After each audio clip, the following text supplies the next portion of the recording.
Assalamualaikum warahmatullahi wabarakatuh. Alhamdulillah wassalatu wassalamu ala rasulillah wa ala alihi wa sahbihi wa mawala, amma ba'du. Pertama-tama, marilah kita mengucap puji syukur kepada Allah SWT yang sudah memberi nikmat berlipat hingga saat ini.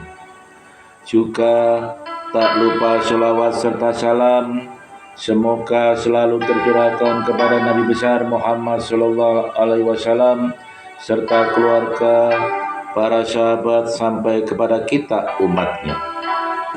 Sahabat Gusbin di mana saja berada, untuk kultum kali ini yang bertema 4 golongan orang yang dirindukan surga.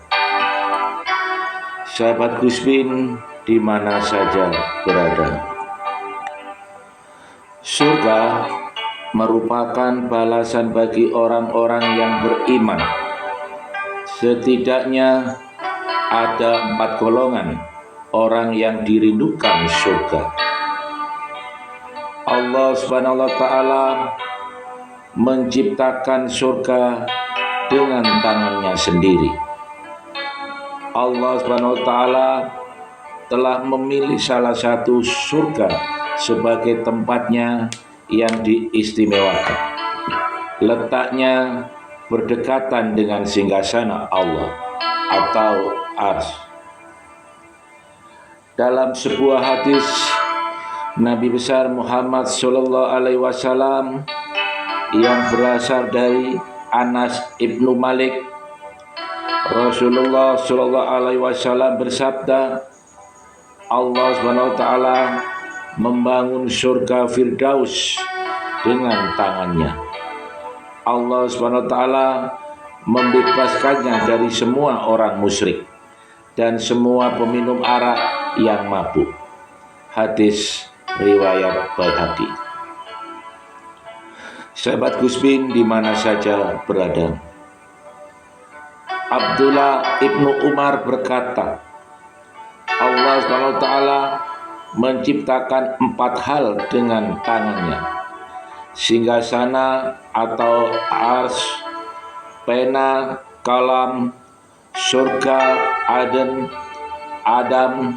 Lantas Allah mengatakan kepada semua makhluk, jadilah, maka semua itu menjadi.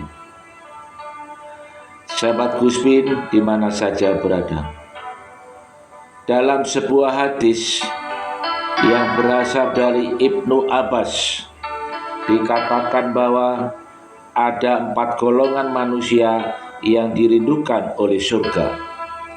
Nabi besar Muhammad sallallahu alaihi wasallam bersabda, surga merindukan 4 golongan orang yang membaca Al-Quran, menjaga lisannya atau ucapan, memberi makan orang lapar, dan puasa di bulan Ramadan. Hadis riwayat Abu Daud dan Tirmizi. Sahabat Gusbin di mana saja berada, 4 golongan orang yang dirindukan surga. Pertama, orang yang gemar membaca Al-Quran atau tahlil Quran. Golongan pertama adalah orang-orang yang lisannya senantiasa digunakan untuk membaca kalam Allah Subhanahu wa taala setiap waktu dan kesempatan yang ada, bahkan saat lapang maupun sempit. Selain dirindukan oleh surga, orang yang rajin membaca Al-Quran hatinya akan menjadi tenang, sebagaimana firman Allah Subhanahu wa taala dalam Quran surat Al-Ra'd ayat 28 yang artinya sebagai berikut: orang-orang yang beriman dan hati mereka menjadi tentram dengan mengingat Allah. Ingatlah, hanya dengan mengingat Allah lah hati menjadi tentram. Quran surat Al-Ra'd ayat 28. Berdasarkan ayat di atas, dengan mengingat Allah yang Maha Pengasih dan Maha Penyayang, maka hati akan menjadi tenang. Jika dimaknai lebih dalam, Al-Quran adalah obat hati bagi manusia agar hidup berbahagia di dunia dan akhirat. Yang kedua, orang yang selalu menjaga lisannya dari berkata kotor, mencaci maki, dan menghujat. Golongan kedua ini termasuk orang-orang yang beriman. Disebutkan dalam sebuah hadis Nabi besar Muhammad SAW yang berasal dari Abu Hurairah. Rasulullah SAW bersabda, barang siapa yang beriman kepada Allah dari hari akhir, hendaklah dia berkata yang baik atau diam. Barang siapa yang beriman pada Allah dari hari akhir, menghormati tetangganya.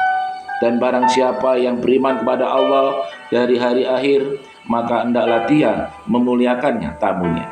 Hadis riwayat Bukhari dan Muslim.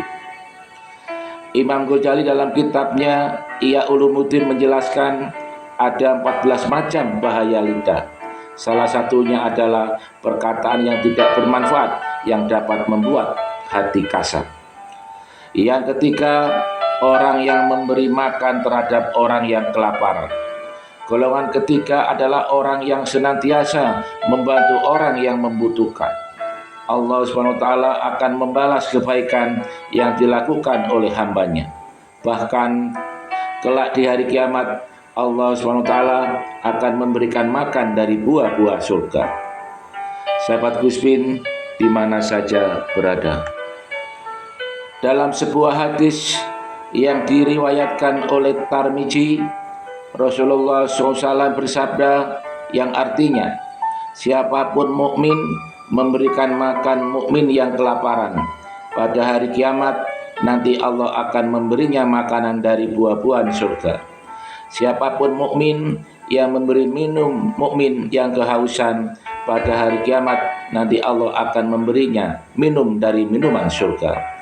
Siapapun mukmin yang memberikan pakaian mukmin supaya tidak telanjang, pada hari kiamat nanti Allah akan memberinya pakaian dari perhiasan surga. Hadis riwayat Tirmidzi. Yang keempat, yang terakhir adalah orang yang berpuasa di bulan Ramadan. Golongan keempat adalah orang yang senantiasa menjalankan ibadah puasa di bulan suci Ramadan. Maka bersyukurlah bagi mereka yang senantiasa melaksanakan puasa Ramadan. Kehadiran mereka dirindukan oleh surga. Allah SWT juga telah menyediakan pintu surga bagi orang yang melaksanakan ibadah puasa, sebagaimana dijelaskan dalam sebuah hadis yang berasal dari Sahal. Rasulullah SAW bersabda yang artinya, sesungguhnya di surga ada pintu yang dinamakan Ar-Rayyan.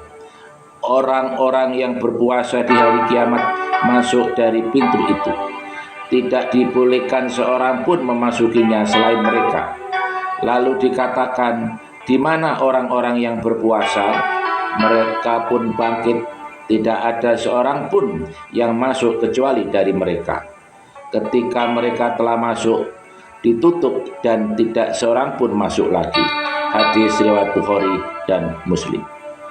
Sahabat Gusbin di mana saja berada, apakah kalian termasuk golongan yang dirindukan surga? Wallahu a'lam. Sahabat Gusbin di mana saja berada, demikian kultum singkat ini, semoga bermanfaat. Akhir kalam, wassalamualaikum warahmatullahi wabarakatuh. Yeah.